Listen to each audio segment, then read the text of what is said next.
All right, let's get right into it. Welcome to today's Explainer. We're about to break down a totally massive tactical setup on the pitch. Today, we're looking really closely at the upcoming clash between Norway and France. We're going to analyze their specific formations, compare their core strengths, dive really deep into the absolute crux of this game, the midfield battle, and finally, lock in a prediction on who actually has the better chance of walking away with the win. If you love understanding the deeper tactics, those gritty, specific player matchups, and the formations behind the beautiful game, well, you're absolutely in the right place. So, this is the ultimate question we're trying to answer today. What actually happens when thrilling, world-class attackers meet an undeniable football superpower? It perfectly sets the stage for a classic David versus Goliath tactical chess match. On one side, you've got this emerging, incredibly potent attacking duo, and on the other, an absolute titan of world football with terrifying talent at every single position. It's a fascinating dynamic, and as we'll see, it creates some amazing tactical friction right from the opening whistle. To really understand how this match is going to play out, we first have to look at the clash of football styles. Because you see, this game isn't just about the 11 players on the field, it's a fundamental clash of two conflicting philosophies on how the game of football should be played and managed. I mean, the opposing strategies here literally could not be more different. Take side A, France. Their whole philosophy revolves around an expansive 4-3-3 formation. They use a high press and incredibly quick ball movement. They want to spread the pitch, suffocate you in your own half, and totally dictate the tempo. But then you have side B, Norway. Their entire setup is geared around a highly rigid, disciplined 4-4-2 mid to low block. They are completely focused on staying compact and absolutely denying any space between the lines. So France's desire to press high and move fast is going to clash perfectly with Norway's strategy to stay dense and force France to play in front of them. It's essentially the classic irresistible force meeting an immovable object. Okay, let's zoom in on France for a second, the true football giant in this scenario. We really need to take an in-depth look at their overwhelming tactical advantages because they are entering this match as heavy favorites and for very, very good reason. France's core strengths, they're honestly terrifying for any opponent. We're talking world-class talent playing for Europe's biggest clubs across the board. Up front, you've got the sheer dynamic speed of Kylian Mbappe paired with the brilliant space-finding intelligence of Antoine Griezmann. But the crucial point here, their absolute standout strength, is their unmatched squad depth. Practically speaking, if their 4-3-3 setup isn't quite clicking in the first 45 minutes, or if their starters just get gassed trying to break down Norway's block, they can seamlessly bring on elite game changers, like a Bradley Barcola or an Eduardo Camavinga straight off the bench. It totally alters the game's dynamic without a single drop in quality. But beyond just physical and technical talent, their ultimate advantage is their experience in high-pressure matches. Keep in mind, we're talking about a squad that has navigated back-to-back World Cup finals. They have literally been there and done that on the biggest stages the sport has to offer. This tournament pedigree makes them incredibly dangerous when the stakes are at their highest. They don't panic if things get tight or if it's 0-0 in the 60th minute. They just rely on their structure and their unparalleled pedigree.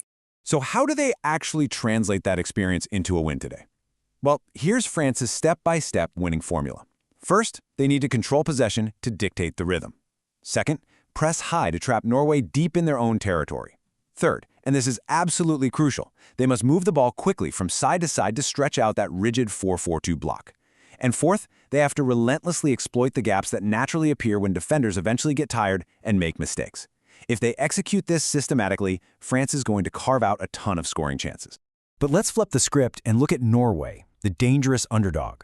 While they definitely lack France's staggering bench depth, it would be a huge mistake to count them out.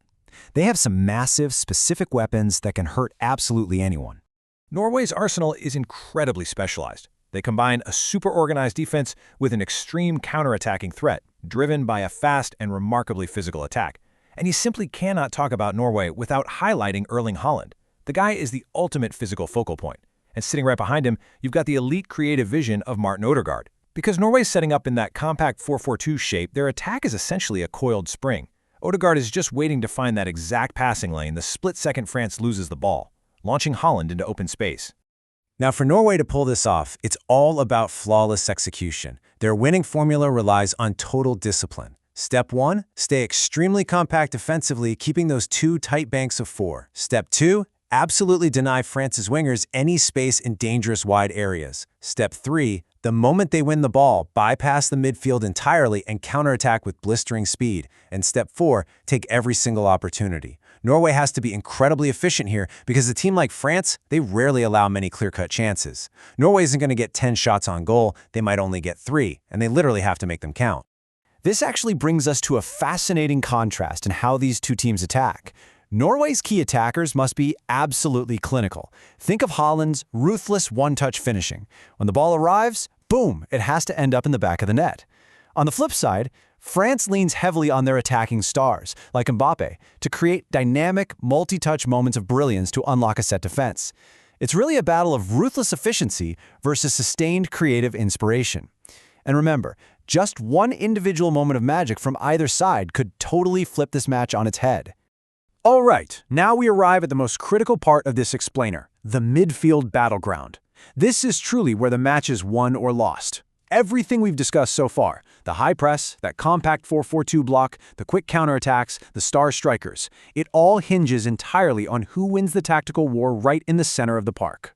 Take a look at these win conditions in the midfield. They perfectly illustrate the tactical divide. For France, the goal is simple but difficult. Use their ball-playing pivots to control possession, dictate the tempo, and patiently pull Norway's midfielders out of position to create chances. But Norway, their condition is all about disruption. They need their physical midfielders to set pressing traps in those central channels, win the gritty 50-50 duels, and immediately launch those quick counterattacks. If Norway's midfield can physically bully France and break their passing rhythm, man, France is going to be in for a rough night. Whoever dictates the terms in this specific zone dictates the flow of the entire match. But hey, what if the underdog strikes early? We've got to consider this major conditional shift. If Norway scores first, the pressure immediately shifts onto France. This is a huge if-then scenario that completely upends the midfield dynamic.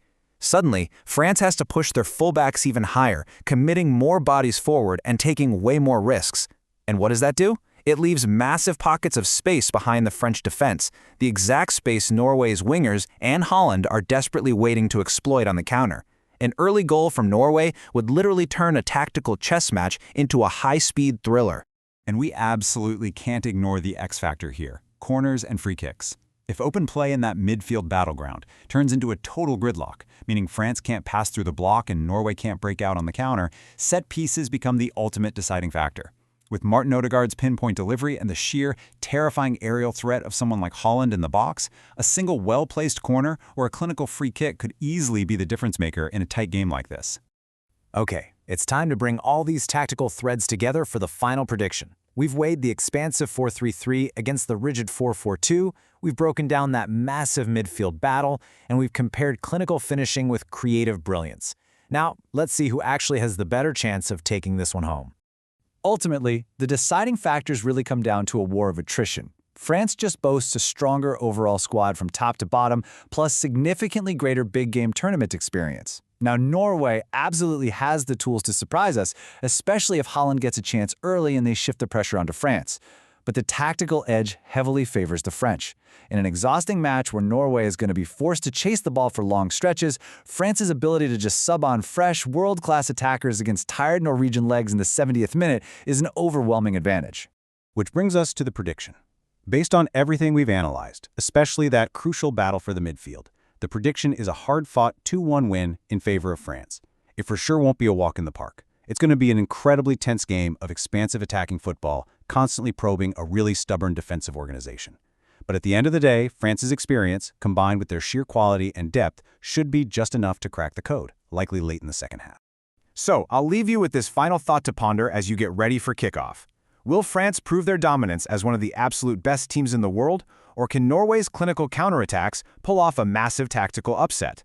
Keep a really close eye on that midfield battle. Watch to see how effectively Norway holds that compact 4-4-2 shape, and let's see which philosophy comes out on top.